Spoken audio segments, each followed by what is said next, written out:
Gente, eu só queria dizer que essa é a quarta vez que eu tô tentando gravar esse vídeo. Uma hora eu esqueço de gravar a tela, outra vez eu esqueço de ligar a câmera. Eu não aguento, eu não aguento, eu não aguento, eu não aguento.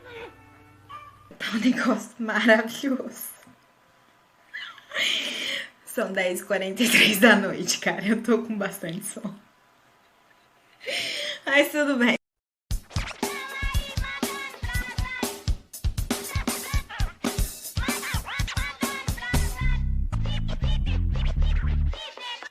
Olá, meninos e meninas, tudo bom com vocês? Hoje a gente vai dar continuidade para nossa. A gente vai dar continuidade, viu? Eu sono. A gente vai dar continuidade à aula passada, que é a aula de intervalos reais, tá bom? Hoje a gente vai falar mais especificamente das operações entre esses intervalos, tudo bem? Vamos começar então. Bom, quando a gente falou de números reais, de intervalos reais, eu falei para vocês que eles eram muito parecidos com as retas, com a reta numérica, né? Com os segmentos, com semi-retas. Então, quando a gente leva isso para o âmbito numérico, a gente está falando de intervalos. Bom, eu falei para vocês do intervalo fechado, é um intervalo representado assim, né, como um segmento de reta. As extremidades são os números que fazem parte do meu intervalo. Eu tenho aqui bolinha fechada, representando que essas extremidades fazem parte do meu intervalo, tá? Então, colchete aqui, né? Abraçando o número significa que as extremidades fazem parte do intervalo. Eu falei para vocês também do intervalo aberto, que é esse terceiro, que é o contrário do fechado, né? A gente tem as extremidades abertas aqui e os colchetes de costa para o número. Todo mundo correndo! Tem o semi-aberto, que é esse que é aberto em uma das extremidades, fechado em outra. E os outros dois que eu não comentei com vocês, mas que são esses aqui de baixo, eles são associados a uma semi-reta, né? Então, a gente tem um começo de intervalo e não um fim. Então, a gente tem aqui um, por exemplo, fechado, e aí esse intervalo continua infinitamente, por isso que tem aqui o mais infinito. Ele é fechado em um e ele é aberto para menos infinito, não pode fechar infinito, tá? Um detalhe. Então, ele continua infinitamente. Esse aqui de baixo, ele vem do menos infinito, então ele vem do menos infinito e chega até o 3 e para aqui, tá? Bolinha aberta, então o colchete vai ser aberto, então, e infinito fechado, ok? Ok, então como que a gente vai trabalhar com a união entre esses intervalos? A gente trabalhou união entre conjuntos, então lembrando que eu tenho aqui elementos de um conjunto A, 1, 2, 3 e 4, elementos de um conjunto B, 1, 3, 5 e 7.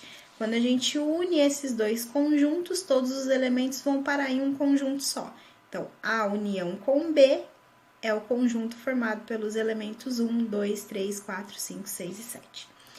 Quando a gente transfere esse conceito para intervalo, é a mesma coisa.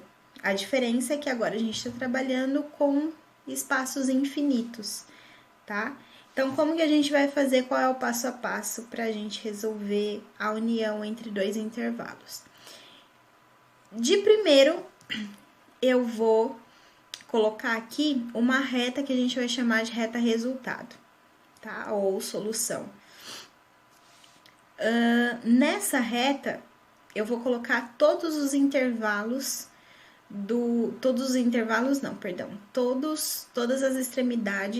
dos meus intervalos. Então, ó, menos 2 eu vou baixar aqui na minha reta solução, menos 1, 4 e 5. E eu vou pensar, o que significa união? Significa que eu vou colocar todo mundo em um lugar só, tudo bem? Então, todo o intervalo A, esse de cima, e todo o intervalo B, que é esse de baixo, vai ser projetado nessa reta resultado. Então, vai ficar assim.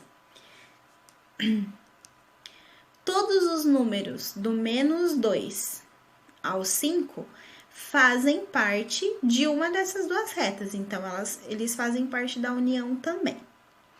Bom, então esse é o segundo passo. O primeiro passo, a gente desenhou a reta solução e colocou as extremidades. O segundo passo foi analisar a união. O terceiro passo é analisar as extremidades, ou seja, essas extremidades, elas vão fazer parte do meu resultado ou não, isso é importante. Então, vamos pensar o seguinte, se eu estou trabalhando com união, eu estou falando de números que precisam fazer parte de um ou de outro intervalo. Então, vamos pensar no menos 2. O menos 2, ele faz parte de um dos intervalos, faz parte do de cima, então ele está na união. O menos 1, por mais que ele esteja aberto na reta de baixo, ele faz parte lá da reta de cima. Lembra? É um intervalo, então todo mundo que está entre menos 2 e 4 faz parte do meu intervalo. Então, ele faz parte da minha união também. O 4 faz parte do intervalo de cima, então ele faz parte do meu resultado. Mas o 5, ele não faz parte de ninguém, então ele não faz parte da minha união, ok? Então, a minha união de intervalos vão ser todos os números reais que estão entre menos 2 e 5, dessa forma aqui. Fechado em menos 2, porque faz parte, e 5 aberto, ok? Interseção entre intervalos. Quando a gente falou de interseção entre conjuntos, nós falamos dos elementos que fazem parte de um conjunto e de outro ao mesmo tempo, certo? Então, quando nós temos os mesmos conjuntos citados anteriormente, a gente vai ter que a interseção é o conjunto formado pelos elementos 1 e 3. Quando a gente fala de intervalo, a gente vai falar da mesma coisa, é o mesmo processo. Então, vou desenhar a minha reta com as extremidades dos intervalos. Então, tá lá, de novo. Menos 2, menos 1, 4 e 5. Ok. Agora, eu quero analisar a interseção. Quem é a minha interseção? É aquele intervalo que vai fazer parte dos dois ao mesmo tempo. Então, tá aqui. Esse intervalo entre menos 1 e 4 faz parte das duas retas ao mesmo tempo, né? Dos dois intervalos ao mesmo tempo. Então, ele vai fazer parte da minha interseção, ok? Então, primeiro e segundo passos feitos. Terceiro passo, analisar as extremidades. Então, qual é a extremidade desse meu intervalo aqui, resultado? É o menos 1 e o 4. Preciso saber se eles vão fazer parte ou não do meu resultado. Então, vamos pensar. Menos 1 faz parte dos dois intervalos ao mesmo tempo? Bom, o menos 1 está no de cima, mas não está no de baixo. Olha a bolinha aberta aqui. Então, ele não vai fazer parte da minha interseção, porque a interseção precisa de elementos que fazem parte de um e de outro ao mesmo tempo. O 4 faz parte dos dois? Sim, então, bolinha fechada para ele, tá? Na notação de intervalo, tá aqui. Intervalo fechado, do menos 2 ao 4. Interseção com o intervalo aberto, menos 1, 5, resulta no intervalo aberto, menos 1 e fechado em 4. Tudo bem? Intervalo semi-aberto, né? Aberto em menos 1 e fechado em 4. Diferença. Mesma coisa, de novo. Quando a gente está falando de diferença, a gente está falando de exclusividade. Então, quais são os elementos que fazem parte apenas de um conjunto? Né? Quando a gente fala de A menos B, eu quero saber quais são os elementos que são exclusivos do A. Então, exclusivos do A são o 2 e o 4. Exclusivos do B, quando a gente faz a diferença B menos A, para ver que não dá a mesma coisa. 5 e 7, tá? São elementos que fazem só parte do B.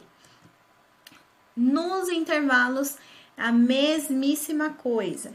Então, vamos colocar a reta com as nossas extremidades e eu quero descobrir quem é A menos B. Para facilitar, a gente vai colocar aqui quem é o A, quem é o B e quem é a reta, resultado. E eu vou pensar qual é o pedacinho aí, qual é o intervalo que faz parte apenas do intervalo A. Bom, a gente consegue ver, né, facinho, que é esse pedacinho, né? Esse pedacinho aqui do menos 2 até o menos 1 só faz parte da reta de cima, da reta A, tá? Do intervalo A. Então, é ele que é a minha diferença. Extremidades. Menos 2 é exclusivo do A? Sim, então, bolinha fechada para ele. Menos 1 é exclusivo do A? Sim, também. Então, bolinha fechada para ele. E aí, ficou assim. Só a linha de cima, tá? O intervalo fechado, menos 2, 4, menos o intervalo aberto, menos 1, 5, resulta no intervalo fechado, menos 2, menos 1. Bom, tentem fazer aí ao contrário, o B menos A. Vocês precisam chegar nesse resultado, tá? É esse pedacinho aqui. Eu quero saber qual é o pedacinho que é exclusivo do B, ok?